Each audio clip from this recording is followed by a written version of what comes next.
चुड़ैल का कहर। मैंने पहली बार अपने पापा को इतना परेशान देखा था। उन्होंने आगे कहना शुरू किया, बेटा मुझे लगता है हमें कुछ बड़ा सोचना पड़ेगा। इससे पहले कि वह हमारे परिवार के साथ कुछ गलत करे, हमें उससे बचने का उपाय करना होगा। मैंने हाँ में अपना सिर हिलाकर सहमति दी। कुछ देर बाद हम कमल जी से मिलने पहुंच गए। पापा ने उन्हें सारी बात बताई। कमल जी ने यह सब सुना और कहा, यह भी हो सकता है कि हरिया को कुछ पता ही न हो, वह अपने मन से बातें बना रहा है।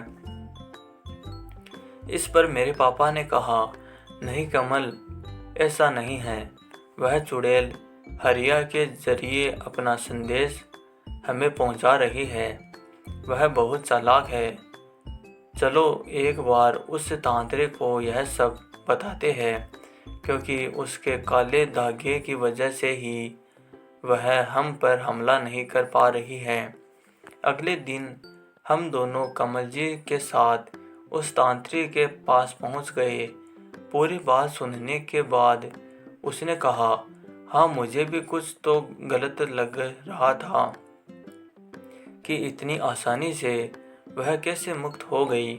मुझे लगता है जब मैं आंखें बंद करके मंत्र का उच्चारण कर रहा था, वह उसी समय चली गई थी। तांत्रिक की बात सुनकर हम तीनों बहुत डर गए थे। हमें एहसास हो गया था कि यह तांत्रिक कुछ नहीं कर पाएगा, इसलिए हम बिना कुछ बोले वहां से बाहर आ गए। कमल जी ने कहा, अब क्या करें ज्ञानचंद जी? उनकी बात सुनकर मेरे पापा ने कहा, चलो आज ही गांव चलते हैं। वहां उन एक गंगाताई ही है जो अब हमें कोई रास्ता दिखा सकती है। बस दुआ करो कि वो जिंदा हो। बहुत साल से उनकी कोई खबर नहीं मिली है। हम गाड़ी में बैठकर सीधे गांव पहुंच गए।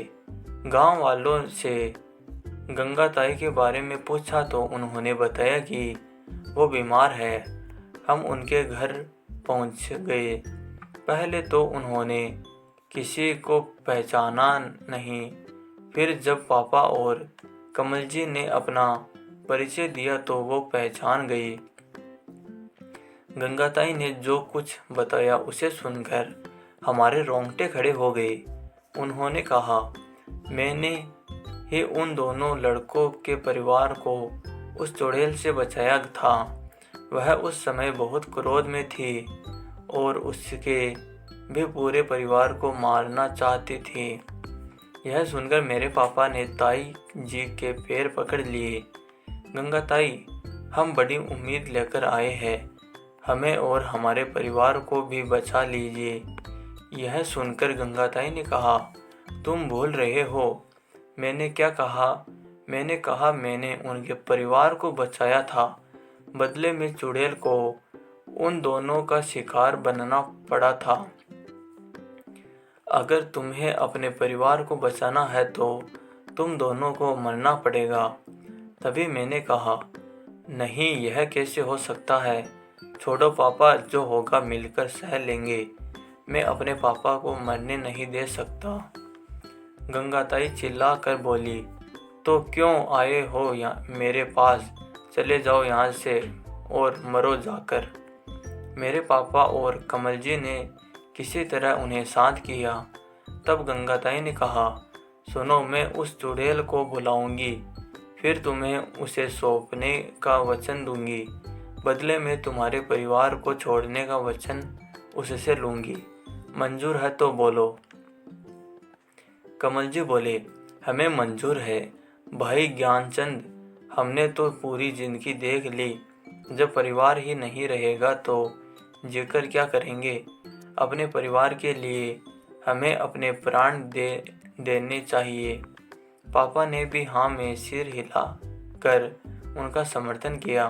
मैं कुछ बोल नहीं पा रहा था, लेकिन मेरा मन छटपटा रहा था। मैं अपने पापा को खोना नहीं चाहता था। 2 दिन बाद का समय निश्चित हुआ। हमें अपने अपने परिवार के साथ वहां आना था। रात के समय चुड़ैल को बुलाया जाएगा। घर पहुंचकर मैंने और पापा ने सारी बात अपनी मम्मी और आशा को बता दी। यह सुनकर उनका रो रो कर बुरा हाल हो गया।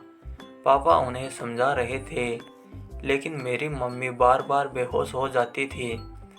उसने यह सदमा बर्दाश्त नहीं हो रहा था। 2 दिन बाद हम तय समय पर कमल जी और उनके परिवार के साथ गांव पहुंच गए। गंगाताई ने कहा, कुछ तंत्र मंत्र का सामान इकट्ठा किया था। कुछ देर बाद उन्होंने कुछ मंत्र बोलने शुरू किए। कुछ ही देर में हमें एहसास हो गया कि कोई शक्ति हमारे आसपास भटक रही थी।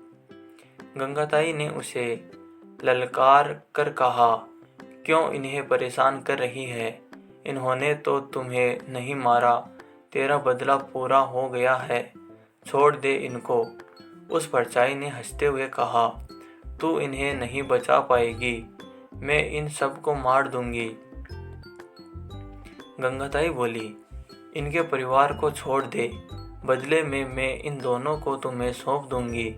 परछाई बोली, ठीक है, मैंने तेरी बात मान ली, उन्हें मेरे हवाले कर दे। गंगाताई ने कहा, जाओ तुम दोनों उस खेत में चले जाओ, मैं इससे ज़्यादा कुछ नहीं कर सकती। मुझे बहुत गुस्सा आ रहा था। मैंने चिल्लाते हुए कहा, हिम्मत है तो मुझे मार के दिखा। इन बुजुर्गों पर क्या अपनी शक्ति दिखा रही है? गंगाताई ने कहा, ज्ञानचंद रोक अपने बेटे को, नहीं तो ये भी जान से जाएगा। इसे पता नहीं वो कितनी शक्तिशाली है। मेरे पापा मेरे पास आए और अपने हाथ से मेरा मुंह बंद कर दिया और बोले, इसे माफ़ कर दे, यह बच्चा है, मैं मरने के लिए तैयार हूँ। फिर मेरे पापा ने कहा, बेटा सबका ध्यान रखना, मेरे तेरा साथ यहीं तक था, अब मेरे जाने का समय आ गया है। मैंने आज तक कभी हिम्मत नहीं हारी, तू भी हिम्मत से काम लेना। यह सब देख कर मेरी माँ बेहोश हो गई। मेरी पत्नी आशा रो रही थी और माँ को संभाल रही थी। कुछ ही देर में कमल जी मेरे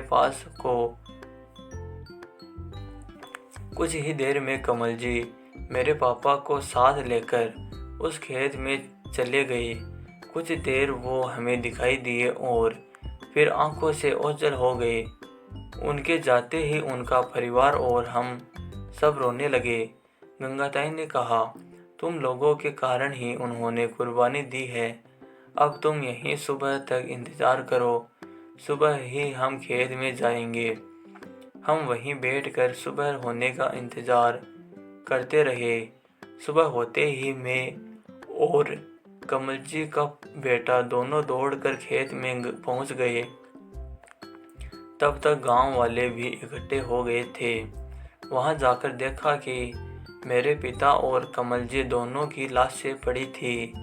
उनके शरीर पर कई जगह घावों के निशान थे, जिनसे खून निकल कर जमीन पर पड़ा सूख गया था। यह सब देखकर हमारा दिल बैठ गया। गांव वालों की मदद से हम दोनों को गंगाताई के घर के आंगन में ले आए। चुड़ैल का बदला पूरा हो गया था।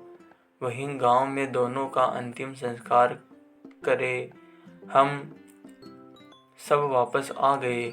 पिताजी के जाने के कुछ दिन बाद ही मेरी माँ भी प्राण त्याग दिए। यह सदमा वो बर्दाश्त नहीं कर पाई। आज कई सालों बाद भी मैं ये सब सोचकर सिहर जाता हूँ। आज भी मेरा मन करता है कि उस चुड़ैल से बदला लूँ, लेकिन यह सब शायद हमारे बस में नहीं है। तो दोस्तों, आपको कहानी कैसी लगी हमें कमेंट कर जरूर बताइए और प्लीज़ वीडियो लाइक कीजिए और चैनल को सब्सक्राइब कीजिए। धन्यवाद।